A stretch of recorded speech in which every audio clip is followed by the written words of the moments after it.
Hello world. Today on the Great GIZA Pyramid we're going to be focusing on this structure right here.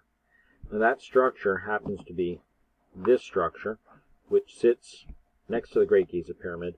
It's one of the three, what they like to call, well, don't worry about what they like to call them. It's one of the three structures next to the Great GIZA Pyramid. When we look at it topology-wise, we're looking at 1, 2, 3. Now, this particular structure, if we take our little Google guy and we drop it here, we can see that on this side, there is an entrance that goes into the structure here. And if we look at this side, we can see that there's also an entrance right here. Now this entrance seems to be all covered up, but at one point you can see that it went down and into the structure, and when you used to be able to venture into there, you would come in through here into the structure. Now I do believe this right here is all broken out, you can see, and I do believe at the time that these chunks that you see scattered throughout the room here used to cover this such that the waters on the outside would enter at an elevation way down here, but would still fill into the room. Now, I'm going to spin around in a circle here just so you can get a glance at the room. And by looking at it, we can see that the high water mark of where the waters came up right to the top of this particular structure here.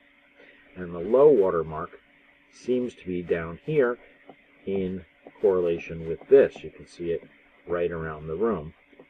And then another watermark is actually, if you pay attention to it, right above that area right here. You can see the discoloration all around the room, and that would be another watermark.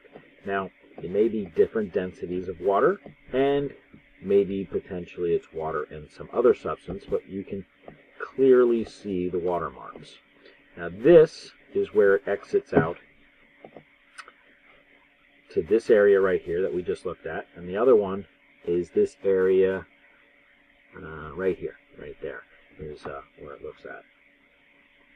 Yeah, right there is where it goes down into the structure.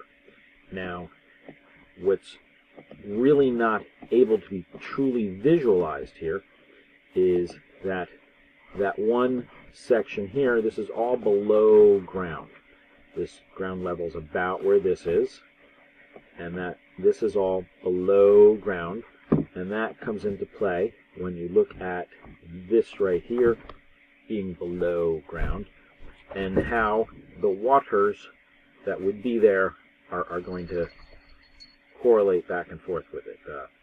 But we'll get into that when we look at the function. The primary reason for this is to document this room, how it is configured, such that if Google decides to take this 360 image away for whatever reason, we still have it preserved here. And we can look at this image, let's try to get it to spin around in a circle here, to see all the different areas, how there's a well here and a well here, and it looks like this well. This may be more communication than function. We'll get into that when we actually model this room, but my main focus was documenting the configuration of this room. Anyway, you have a great day, and please continue on to several of my other videos where this will become more relevant. Thank you. Have a good day.